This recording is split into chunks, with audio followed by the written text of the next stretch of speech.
As the train was leaving, my daughter waved at me with a big smile on her face. It had been about 2 months since she last saw my husband, and she was eagerly looking forward to visiting him. As soon as she boarded the train, I sent a message to my husband. About 4 hours after I got home, my daughter called me. I had told her to call when she arrived, so I assumed it was her checking in. "Hello, Sarah. Did you make it to San Francisco and meet up with your father?" I asked. Her response, in an unhappy voice, caught me off guard. "Mom, come and pick me up, please." "What's wrong?" I asked, concerned. "I didn't get to meet Dad." "What do you mean?" "I don't know, but I haven't heard from him. When I went to his house, some strange woman turned me away." "What?" "My name is Liddy. I have a family of 3 with my husband, Robert, and our 11-year-old daughter, Sarah. I conceived my husband's child while I was still in college, so I'm 32 years old now. After our baby was born, I managed to finish college with my parents' support. Since then, I have been a housewife. The unexpected pregnancy and early marriage caused confusion and concern among those around us, making it a difficult time. However, my husband assured me that he had always planned to marry me and it was just a matter of time. After graduating, my husband got a job at a well-known company. With a good starting salary and company housing, we didn't struggle financially and lived happily together. We didn't have a traditional honeymoon phase, but our daughter was so precious that it didn't matter.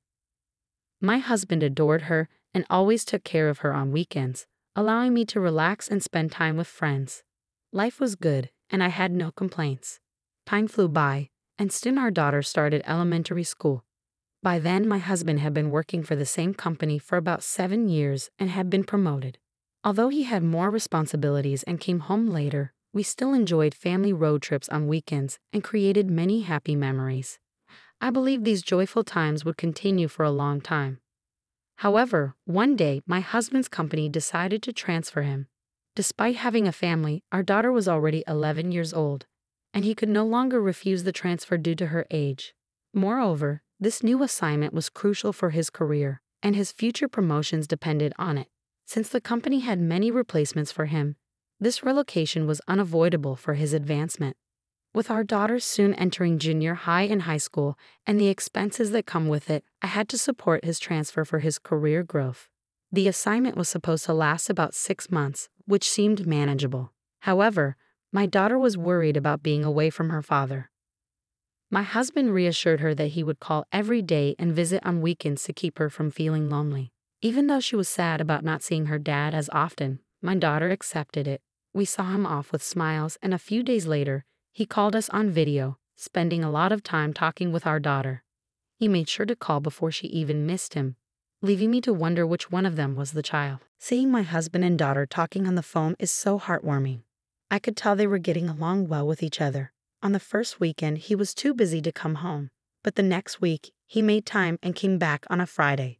I'm grateful to my husband for prioritizing our family amidst his hard work. My daughter was thrilled to have dinner with her father after so long. However, about 2 months after his new life started, his behavior began to change. He used to call our daughter every 3 days, but the frequency of these calls decreased until he stopped calling altogether. I knew he was busy with work, living alone, and handling all the house chores. I assumed once he got used to the new workplace, he'd have more chances to go out for drinks with his colleagues. I didn't want to pressure him, so I didn't urge him to contact us. Despite understanding his busy schedule, my husband rarely contacted me anymore. He also visited less frequently. I explained to my daughter that her father was busy, but I could see she was grieving, even if she didn't express it. This wasn't a good situation. Knowing he was swamped with work, I asked my husband to call her, even if just for 5 minutes. Our daughter always seemed somewhat lonely at home. My husband apologized but didn't call Sarah. Her birthday was coming up on Saturday. I hoped he would come home to surprise us. She also hoped, saying, "Maybe Daddy will come home."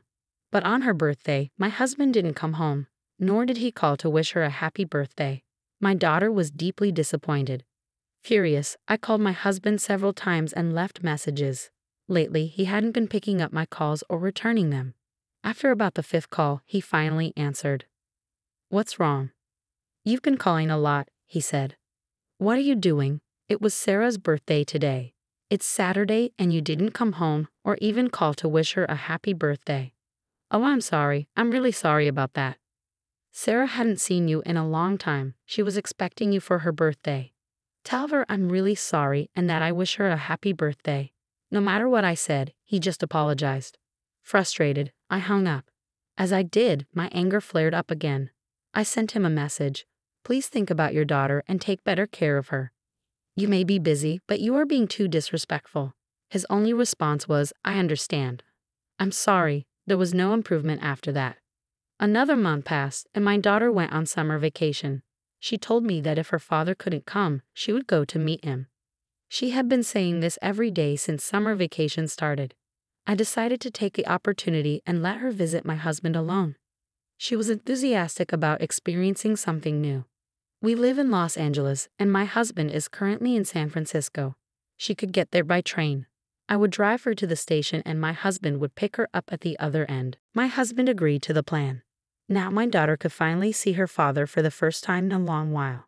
On Saturday, I saw her off and went home. She waved at me with a big smile as the train was leaving. It had been 2 months since she last saw her father, so she must have been really looking forward to it. I sent a message to my husband just as my daughter got on the train. About 4 hours after I got home, I received a call from my daughter. It was around noon, and she had boarded the train early in the morning. She must have met up with my husband and had lunch before calling me. I had told her to call me when she arrived, so I assumed she was checking in. Hello, Sarah. Did you make it to San Francisco and meet up with your father? To my surprise, she responded in an unhappy voice, Mom, pick me up right now, please. What? What's wrong? I didn't see Daddy. What do you mean? I don't know, but I haven't heard from him. When I went to his house, some strange woman turned me away. What? I was in shock but knew I had to pick up my daughter as soon as possible. Where are you? I asked. I'm back at San Francisco Station. I'm going into a fast food restaurant to wait. I got into the car and headed for the station, quickly buying a ticket and boarding the next train to San Francisco. When I finally arrived, my daughter looked at me, tears welling up in her eyes. We went to a nearby cafe, and to lift her spirits, I ordered the famous pancakes from the area. Her face lit up a little when the pancakes arrived, and she seemed to enjoy them, looking a bit calmer. Then, I asked her what happened. According to her, she couldn't reach my husband when she arrived at the San Francisco station. After waiting for about 30 minutes with no sign of him, she decided to take matters into her own hands and go to his house by herself. I had given her my husband's address in case something like this happened. Being a Gen Z girl, she used her smartphone to navigate there quickly. She got on the train and went to my husband's house. When she rang the doorbell, a woman's voice answered, Who are you? My daughter, surprised but managing to respond, said, I'm here to see my dad. The woman told my daughter to go home and not to see her dad because she was in the way. She hung up without even opening the door. My daughter then went back to the San Francisco station, feeling dejected. Hearing this, I was so angry that I couldn't contain myself. If she told you not to see your daddy, then let's do that, I said, taking my daughter home and immediately starting preparations to move out. When I explained the situation to my parents, they were furious and offered to help in any way they could. For the time being, they let us temporarily live with them until I could find a job. My husband called and said, I didn't see Sarah at the station. Did something happen? It seemed his adulterous woman hadn't told him that she had turned his daughter away. Since there was no word from my husband on my daughter's phone when I went to pick her up, I doubted he even went to the station. Dumbfounded, I decided to let it slide. Sarah got sick on the way there and had to turn around, I replied. I just finished at the hospital, and I'm sorry I couldn't call you. I see, I understand, he responded. I ended the exchange by saying I would call again if anything else happened. I was pissed off because it was so obvious he was just pretending to be worried about us. I decided to focus on punishing my husband. First, I sent his belongings to his address. Then, I received the results of the investigation I had ordered from the detective agency. I sent proof of his affair along with a certified letter to his workplace. A few days later, everything must have arrived because my husband called me like a demon. What are you doing? He demanded. Huh? I just thought I'd let you all know what you've been up to, I said. You've got to be kidding me. We're in the middle of a big problem here. Of course we are. That's what I was trying to do. And I can't believe you're sending me my belongings here. I don't need your stuff, and I don't pay rent anymore. What? Sarah and I moved out of that apartment. Oh, you left that rental apartment. When did you leave? About a month ago. What? Then no one lived there for a month and we still had to pay the rent. Well, that's true, but it's in your name, so it's none of my business. No. You're about to be 2 months behind on your rent and get evicted. Is that why I've been getting calls from an unknown number lately?